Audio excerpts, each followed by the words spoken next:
Donc 18 offres dans un passeport qui correspondent en fait à la valorisation du dépôt en déchetterie. Comment ça marche? Tu vas me tenir les petits papiers. Alors, le premier, c'est l'affiche. Vous avez une affiche, un flyer, et derrière le flyer, on vous explique que vous pouvez gagner, c'est assez simple, le samedi, un dépôt en déchetterie égale un cadeau. Voilà. Donc, comment gagner des cadeaux? En déposant un gros meuble, de l'électroménager, de l'audiovisuel, des vêtements, bref, tout ce qu'on trouve aujourd'hui en dépôt, en bas des immeubles. Donc il s'agit en fait de répondre aux dépôts sauvages et d'aller jusqu'en déchetterie. Je connais pas le langage des signes, on peut faire ça aussi pour c'est pas voyant. Donc concrètement, le samedi, je vais aller retirer mon passeport éco-citoyen. Auprès de qui? Deux acteurs principaux sur le secteur. Donc la boutique Pêle-mêle, qui a ouvert donc, il y a quelques mois sur la place du marché. Je suis désolé, c'est là-bas. Et ici au patio, pendant la semaine. Donc les horaires sont indiqués sur le passeport. Ils sont indiqués, bien entendu, aussi sur les affiches et sur le petit flyer qui sera distribué à l'ensemble des habitants. Donc une fois qu'on a le passeport en poche, on choisit, grosso modo, l'offre qui nous intéresse. Donc là, nous, on a choisi une offre en particulier, c'est celle de l'espace 600. Ça tombe bien, on est juste à côté.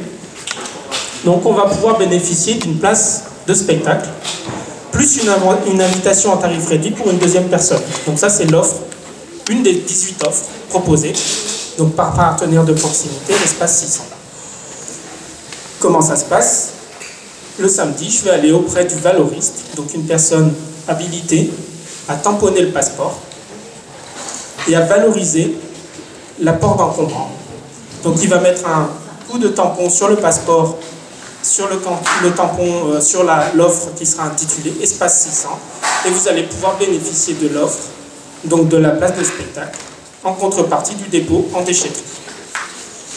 Donc le principe, bien entendu, c'est d'une part d'amener le maximum d'encombrants en déchetterie, mais aussi, pourquoi pas, de valoriser, de donner une seconde vie aux objets qui sont récupérés en bas du bas des immeubles jusqu'en déchetterie. On a fait un petit calcul avec Julie, qui est ici, qui a travaillé avec moi sur cette opération. Eh bien écoutez, ce passeport, c'est-à-dire les 18 offres qui sont là-dedans, représentent 200 €. Donc ça veut dire que si on utilisait tous les bons, c'est 200 €. Et j'ai fait un autre calcul, quand je multiplie l'offre, le coût de ce passeport par le nombre de choses offertes par chacun des contributeurs, ce qu'on appelle des partenaires contributeurs, entendez bien, eh bien on n'arrive pas très loin de 10 000 €. Donc tout ça pour vous dire que tout ça, c'est une belle donation, en tout cas des partenaires, des 18 partenaires, des 19, exactement, il y a 19 partenaires qui ont participé donc à cette opération, avec bien sûr, comme on va le dire, comme va dire le directeur, les partenaires institutionnels, Bibliothèque de l'Art de Quinte, voilà bien sûr de l'opération. Il y a l'espace 600 pour tout ce qui est donc les cadeaux concernant les billets. Il y a la MC2, il y a le théâtre Prémol, il y a Adéquacité, parce qu'on travaille aussi sur bien-être, donc c'est une association de yoga, on a besoin de se détendre dans le quartier, c'est super. Il y a le dojo qui est partenaire, tout ce qui est le sport. Ah oui, ils y sont aussi, un gros club ici qui fait un super boulot. Le tennis club aussi qui offre des places et donc des cours gratuits.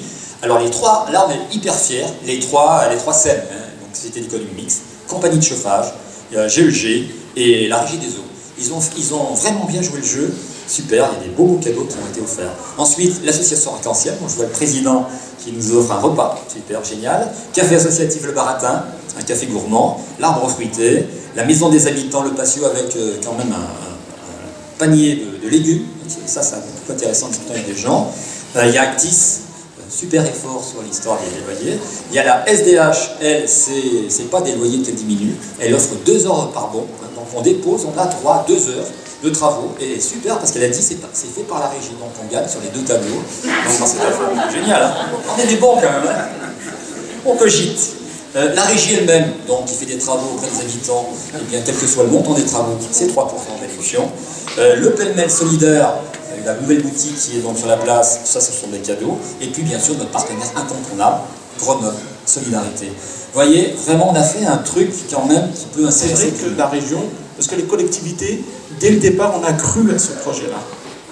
Je ne sais pas si ça fait partie du cahier des charges de la construction de la Villeneuve que d'avoir des encombrants sur la rue, mais voilà, on a grandi avec, maintenant il faut trouver des solutions et en se disant comment on peut faire en sorte de sensibiliser, de responsabiliser les habitants, parce que la propreté c'est l'affaire de tous.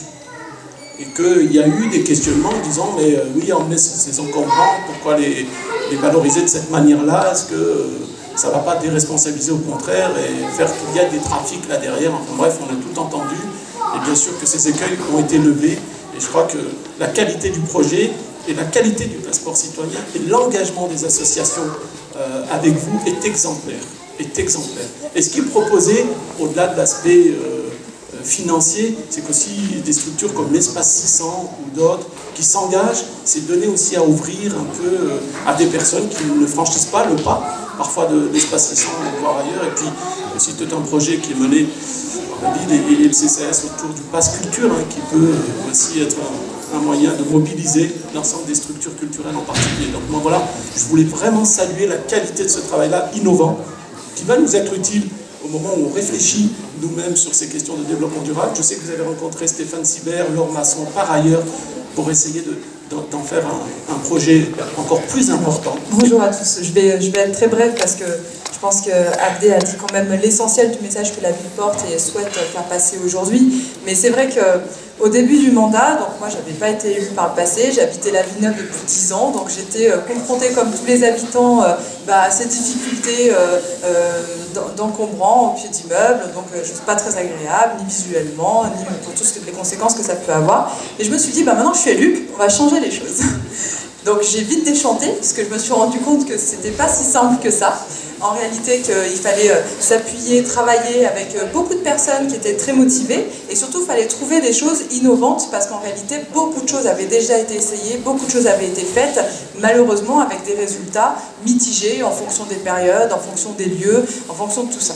Et c'est vrai que quand on s'est vu avec René, on s'est dit c'est pas possible, il ne faut pas lâcher les bras. Donc déjà, c'est le premier remerciement, c'est merci à la régie de quartier, avec René, avec Vincent, avec toute l'équipe et aussi avec les bénévoles qui siègent au conseil d'administration qui en permanence retournent vers les sujets, essayent de proposer de nouvelles choses. Alors ça peut paraître fastidieux, ça peut paraître compliqué parce qu'on parle tout le temps des mêmes difficultés, mais voilà, on innove, on essaye quand même, et donc de piquer un peu au vif et de travailler avec les élus et de dire non, on baisse pas les bras, on y va. Et ça c'est une force justement que j'ai trouvée chez vous et qui permet de ne pas baisser les bras et au contraire d'y croire encore. Donc moi je suis très positive, je suis très contente aujourd'hui qu'on se retrouve pour cette inauguration.